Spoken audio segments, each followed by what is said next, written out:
Pour pouvoir faire la saisie de données, vous devez pouvoir identifier les différents éléments d'un reçu. Dans cette leçon, nous allons voir ces éléments qui sont pertinents à une compagnie qui n'est pas enregistrée à la TVA. Les éléments que nous devons identifier sont le vendeur. Le vendeur va nous indiquer qui a vendu les produits et les services.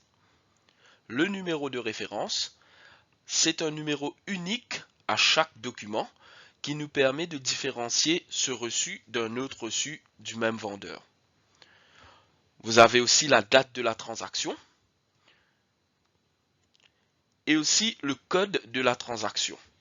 Alors, ce code vous sera donné dans l'intitulé du dossier que nous allons vous envoyer et les reçus de la même catégorie seront regroupés par code.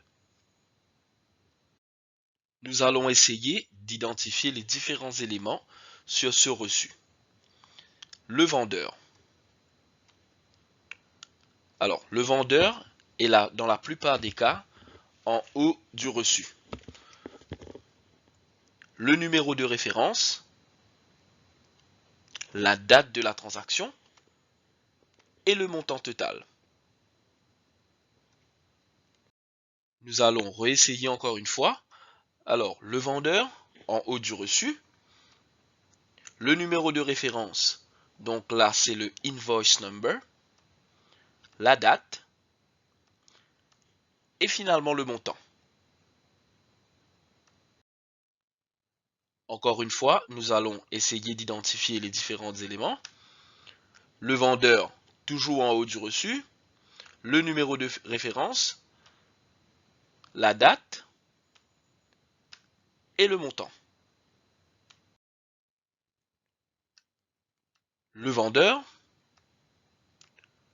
Le numéro du reçu. La date. Et le montant. Même sur ce ticket, nous allons pouvoir identifier les éléments. Le vendeur. Le numéro de référence, la date et le montant.